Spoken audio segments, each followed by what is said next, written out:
Hey guys, it's Alicia Taylor, and you're listening to the Brutally Delicious podcast.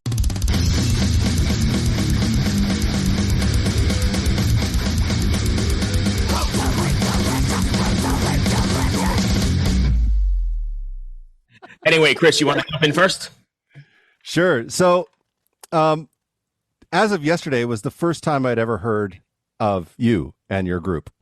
Oh, cool. I'd Awesome. never seen it before or anything. So I spent the morning going through some things, and I'm sure you get asked all like similar questions all the time. But there's one thing I wanted to know personally, because I'm sure you get asked, how did you get into dance and how did this all happen? And I read the history of how you were a cheerleader for a while. And football does not strike me as a heavy metal genre, like sport at all. And I was wondering, like, how did you transition from like that into the metal scene? Do you know what I mean? Because I only recently got into heavy metal in 2011. I came from like a modern rock kind of background. And then I had this one moment where I was just like, oh shit, this is heavy metal. I love this. Mm-hmm. So what was that moment for you? Well, the moment for when I fell in love with heavy metal was way back when I was a kid. I mean, I grew up in the Seattle area. So I was surrounded by the grunge scene in the 90s. You know, I was born in 85. So, right in those formative years where you're kind of coming into your own and you're kind of discovering music, I think we all can relate when we start, your babysitter shows you this tape or something. And my babysitter showed me that tape called Green Jelly. I don't know if you remember that. Oh, yeah. Yeah. And I was really, really young at the time. And I was like, wow, what is this kind of music? And, I think we generally get exposed to it through, parents or siblings or people that were around mostly, right? And especially back then in the late 80s, early 90s, mid 90s, we didn't have streaming. It wasn't like as easy to find music back then. You kind of had to be introduced to it if it wasn't on the radio already or on MTV, because back then they used to play music. So for me, it was just kind of always around. When it started getting heavier and heavier, I would say when I was around, like 12, 13, 14, around that age, started listening to like Fear Factory. I ran around with a group of boys. I was a tomboy. So we were listening to like Fear Factory. Korn was getting really big in the scene. Gosh, what else? And yes, actually Slipknot too. Back in those days, I remember one of my friends was like, you got to see this video. And he had this VHS tape and he put it in his TV. And he's like, it's this band and they're from Iowa and they wear these masks and they're crazy. And I was like, what is this? Sucked right in. Do I? You got sucked right in, right? I got sucked right in. I was like, this is amazing. And yeah, even back then, like Limp Bizkit, had their $3 Bill Y'all album, and so there was this big wave, and I'm a massive Prodigy fan. Okay, so like the Prodigy was like everything to me in '98. That was like their big year, I think, and that's when I got introduced to them. So it just kind of was always a part of me growing up, and then I took that, into high school and into college, and then into adulthood. So when I entered into the NFL, I was kind of the black sheep of the team. I had the most tattoos on the team. They were all small and I had to cover them up all the time. And I was still a metalhead, through and through. And, I've told this story a little bit before, but all the cheerleaders would have a day where they could be DJ for the day in the locker room when they all got ready for the game. Right. So it's like 8 a.m. and we're at the Georgia Dome. And we're, all the girls would put on their makeup, and usually they'd put on like pop or techno or hip hop and that's fine. But it was my day, and I put on I put on Slipknot, and they never asked me. I never got to be DJ again after that. So nice. But I think I would challenge that though. That idea that that metal doesn't really, that I think it does go really well with football, because every game I've been to, I mean, they've always playing Guns N' Roses. They're always playing AC/DC. They're always playing Metallica. And depending on what city you're in, because I think they play to their local culture there, environment. I know some of the places like where was it? Is it Cincinnati? No, is it Cincinnati or Detroit? Somewhere up there. They were playing all rock and metal. And then in Oakland, Carrie King went to the game. My girlfriend was a cheerleader over there for the Raiders. They were playing all Slayer that day. Yeah. The cheerleaders didn't know what to do with that. Oh, that is awesome. I stand corrected. Corrected. But there's also, a lot of hip hop and yes, a lot of pop as well. So yeah, I just generally think of the NFL as like more mainstream. You know what I mean? Like, so what does metal go with then? Like we have always playing it safe within the lines. Hockey. Okay, fair. I could see that. I think so too. Hockey. I don't know. Anyways, it's not really important. Anything MMA. aggressive? Yes. Yeah. Yes. MMA. Yeah. Definitely. Anyways, yeah. It was just a question for me because, like, for me, I only discovered metal in like 2011 when I went on a heavy metal cruise. And I was like in my 30s, and I was just like, holy fuck, my life was just changed instantly. So I was wondering like what that moment was like for you, but because you grew up with it, it probably wasn't such a groundbreaking moment for you. But I was just wondering, I was like, Jesus, for me, it was crazy. So, pardon my language. Oh, that's fine. But I know you've done, a lot of hard work doing. I read about all the motorcycle shows and all that stuff. But how in the hell do you get hooked up with Corey Taylor? So our industry is very small, right? And especially rock and metal, it's even smaller. Right. And music industry, a lot of people would be surprised to know that a lot of people in our industry, the genres cross over too. So everyone knows someone through someone or via someone through our industry. And that's across pop, country, metal, rock. Generally, we're all separated by a very small degree. With that said, Corey and I met years and years and years ago, probably over 10 years ago now, when I was a cheerleader for the Atlanta Falcons. His guitar player in Stone Sour was a massive Atlanta Falcons fan. And he would come down the Georgia Dome, and my best friend worked at the front office there in their digital media team. Mm-hmm. And so because none of my friends would go to metal shows with me, he was my homie. We were concert buddies. Nice. And so, so in a weird twist of fate, my best friend got linked up with Josh from Stone Sour, and they would kind of trade favors back and forth. You want to come to a Stone Sour show? Sure. Do you want to come tour the Georgia Dome? Sure. And I kind of just reaped the benefits of both because I was just there.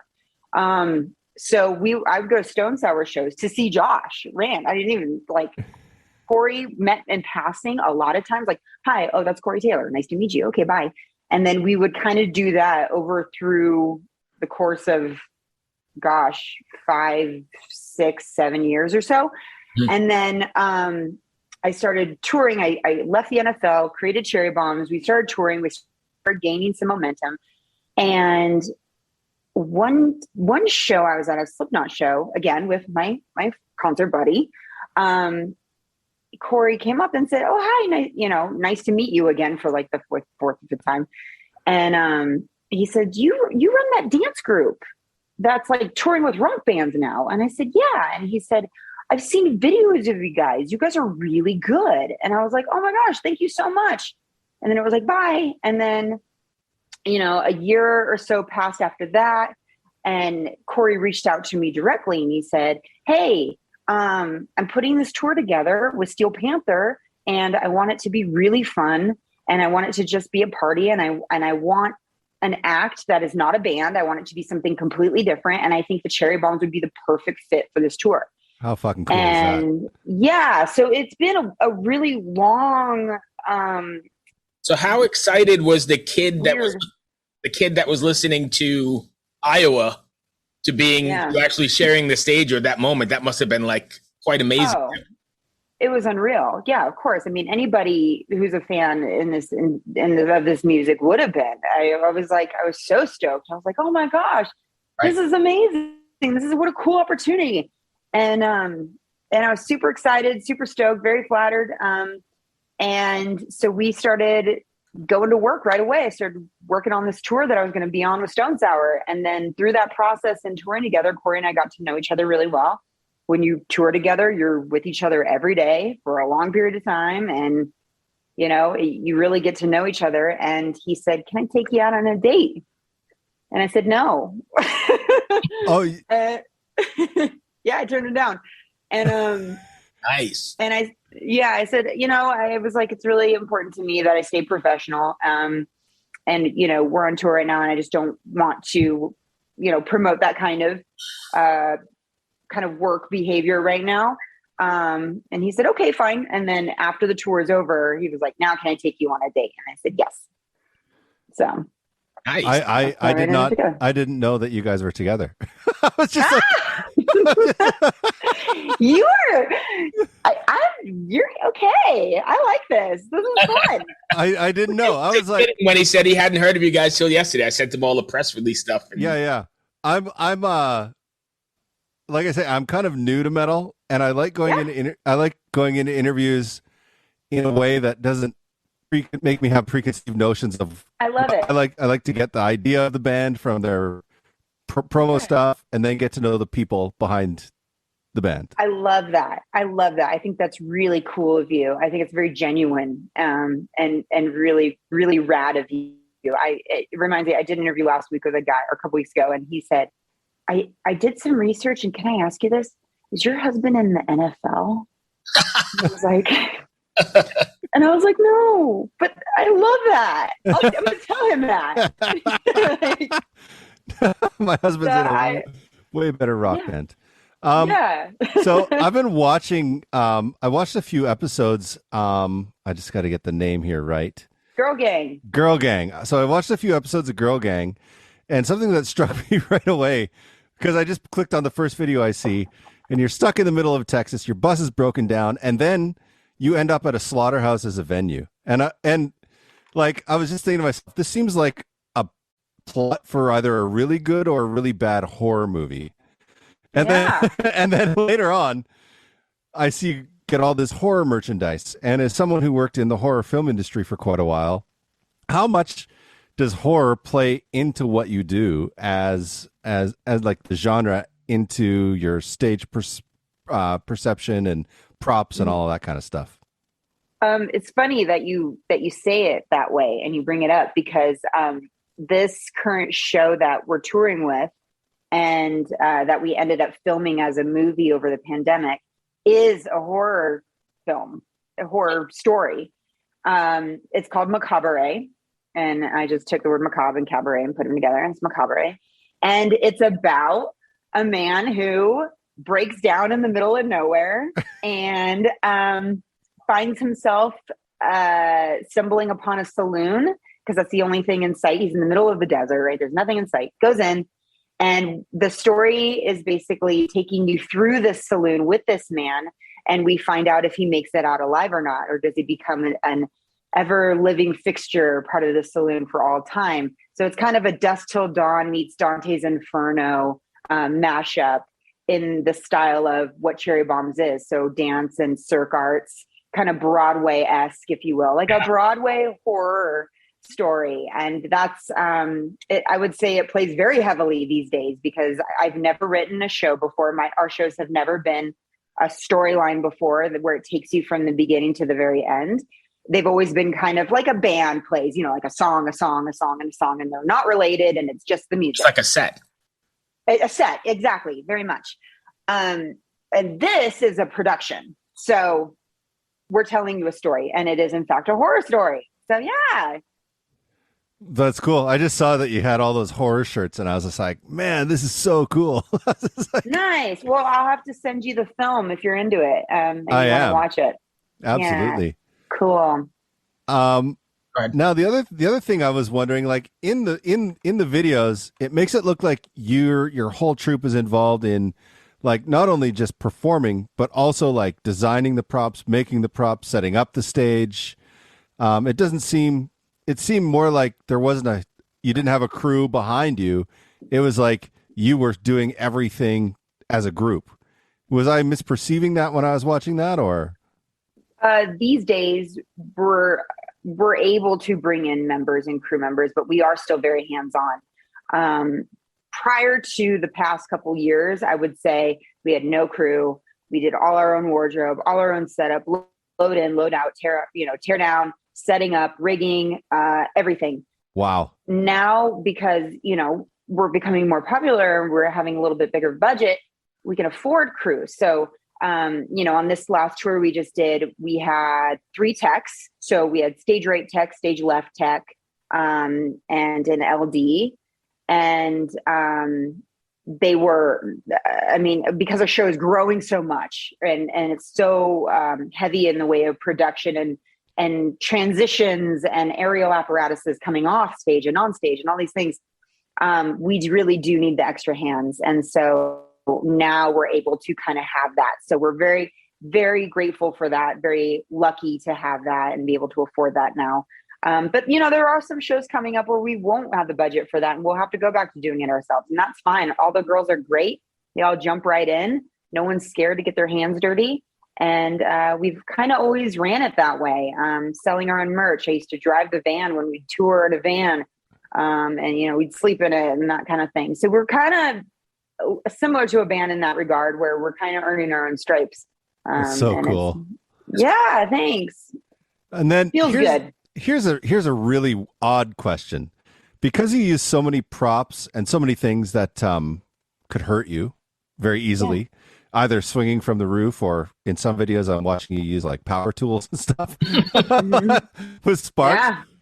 So when you're doing that and you have such a small crew, first of all, you have to worry about the safety inspection part of it. How did you, and this might seem like the stupidest question in the world, but how did you learn about the safety inspection part of using all of these props? I even thought of that. It depends on the prop. So in regards to like OSHA, circus arts are not bound by OSHA. So we're not under OSHA. So when people talk about the power tools and stuff, they're like, that's a big OSHA violation. Because we're considered a circus act. I mean, circus sideshow acts, hammer nails into their head. Okay. So we are just not applicable under OSHA. Okay. So get that out of the way. Second, we have a massive insurance policy. Third, the circus arts are kind of still underground. So there's no like real textbook way to learn this stuff, but there are, more experienced professionals that do teach. And they, will take people under their wing and teach them. So it's kind of a weird kind of passed down art where somebody has to feel like they can trust you in order to teach you this like, way of performing. It's very, kind of elusive in that regard and magical, if you will. It's kind of fun.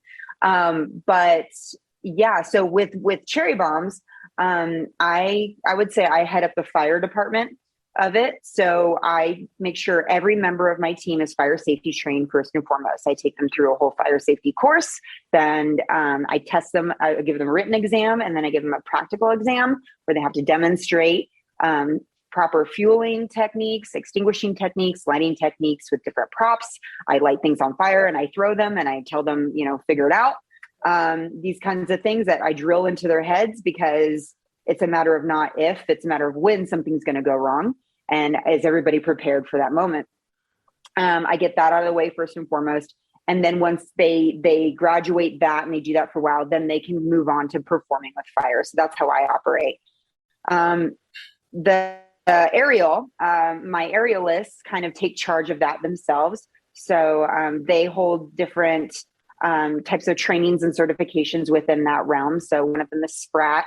Some of them are really well-versed in rigging. And rigging people is different than rigging speakers and lights and things that most people in like a rigger in a venue would probably be more privy to. So hanging humans is very different. So we do a lot of math. We take things into consideration, loads. We talk to a lot of engineers. We look at engineering plots. There's a lot of hoops that we jump through, that I myself jump through as the manager and director. And then I go ahead and have my aerialist sign off on it after I do as well, to make sure that we're all comfortable, since they're the ones hanging up there. So yeah, it's a lot of knowledge. It's a lot of education that we have to be up and up on, because we don't trust anyone that's not within our camp. We can't. It's too dangerous. You can't trust anyone.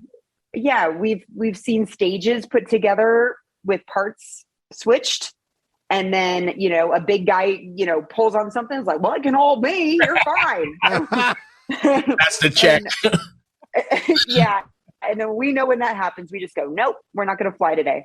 Right. So I absolutely will not put my team in any more danger than they're already taking a calculated risk of. Yeah, I always willing to do. I just think about that when I see danger shows like that. Oftentimes people look and they say, look at all the training those people had to go through to do these stunts, but they don't think about the training that goes into the safety aspect of it, like making sure that nothing goes terribly wrong. Yeah, and then what is your plan physical when it does is the big one that people don't think of either. So yeah, and you kind of have to be a little out of your mind to do this stuff, I think. Or just incredibly hungry for attention. I don't know, but look at me, watch this, and yeah, but we definitely do take safety into consideration. Is it dangerous? Absolutely, but that's the point of it. And I think when I catch a lot of hell online, I get a lot of hell from, and I'm going to be very I'm going to stereotype here. It's a lot of men that give me a lot of hell for the power tool trick. Really? They're so mad. They get so mad at me. Really? You're gonna disembowel yourself on stage. Well, that's going to be real fun when you go to the hospital. And oh my God. I'm like, well, but that's the point, right?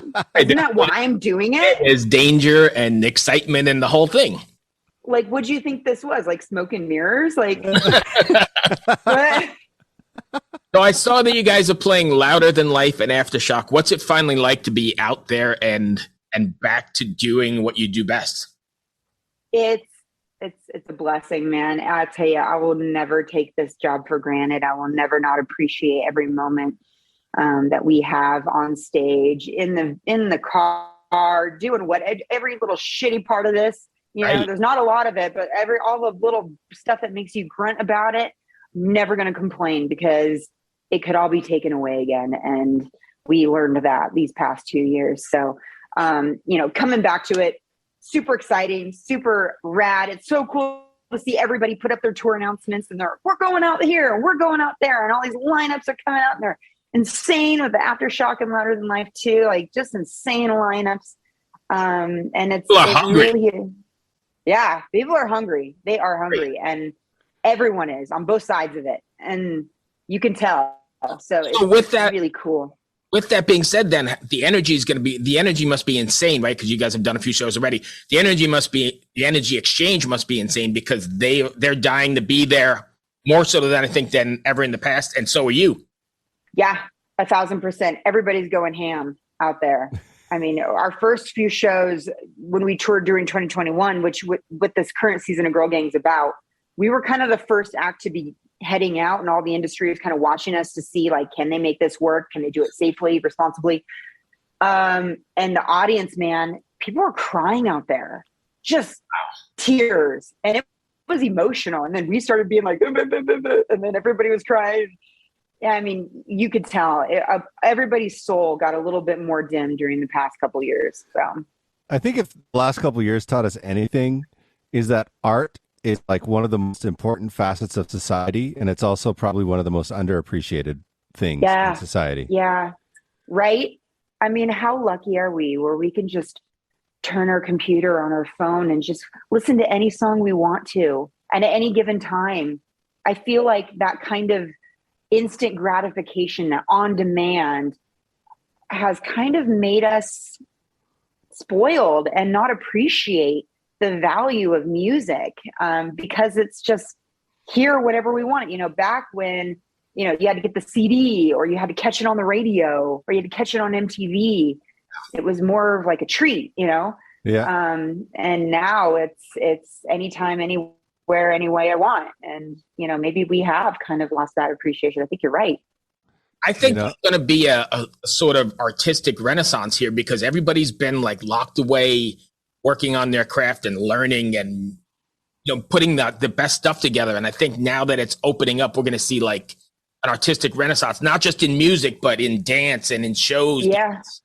People are dying. Yeah. They've been locked away. Yeah, I've kind of seen it happen either heavily that way or heavily the other way, right? During the pandemic, It was like people either thrived and really dug deep and created some crazy, amazing things, or they kind of disappeared and didn't really do anything. So I think it's a true test of everybody's will and how they were able to adapt during this time. So yeah, it'll be interesting. It's exciting nonetheless to see all this come back for sure. That's all I've got. Chris, you got anything else? I have one more. Yeah. Is there a Vegas residency in the works? Well, this is something I'd love to see in Vegas. Well, that's where I live. Yeah, I'm here in Vegas. So I was looking at a Vegas residency when I first moved here, and I was doing the math, and my business mind kept saying, this doesn't make sense financially. It just doesn't make a lot of sense. You have to sell out every single night all the time in order to make money. But the casinos, you know, they know that it's kind of a weird relationship amongst the two. So I think what the best plan of action for us here in Vegas is to find a home that is not in a casino and is not tourist heavy, but is a good mix of the two, of local and tourist scene. And I'm looking down at Fremont Street, which I don't know if you've ever been down there. Oh yeah. Okay, cool. I had my marriage reception at Triple George's. Okay, awesome. Yeah. Very cool. Then you're familiar. So I'm looking kind of in that area, so that way it's a good mix. And I think if we do residencies, it'll be a little here and a little there, but not like full blown long term or anything like that. Okay, cool. Couple weeks in a row. I was just thinking, like, you know, after I've never seen it live. I've only seen what I've seen on YouTube. Yeah. And I was just like, man, I bet you this would sell like crazy in Vegas. You know, it's just like danger, and it's got everything that Vegas loves. But I don't know how the money works in Vegas. I honestly don't. All I know is that I lose a lot when I go there. I had a meeting years and years ago with Randy Jackson. Wow. American Idol Randy Jackson, yeah.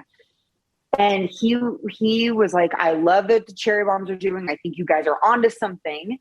I have a relationship. I would love to pitch you to Caesars. And I think you could do really well there. We could create this awesome thing. He brought me in his office and he goes, but you need to do it to something like this. And he hit play and he blasted Imagine Dragons so loud in his office. I'm sitting there in his chair and I'm looking at him. And I was like, no, I'm not going to do something to this. And he goes, but you have to, because you have to make it palatable for a wider audience. The music you're dancing to or performing to currently is too heavy. And I said, thank you for your time. I really appreciate it. Right, but that's the core of what you do. I would have almost puked a little. Sorry. Nothing against Imagine Dragons, but like no, but like that's not us, right? Like anybody who's like deep into this type of music. I mean, maybe that there's a Venn diagram there, but like I imagine it's not a big overlap. No, right? I think once this heavy stuff gets you, even as a kid, so much, it's in your DNA almost. I've had this conversation with other people. It's in your DNA and it's not going anywhere. Right. There's something about the pushing drive of the drums or it's just that power behind it. And I've always kind of said this, that I think when rock became not so scary for parents is when we started getting into trouble.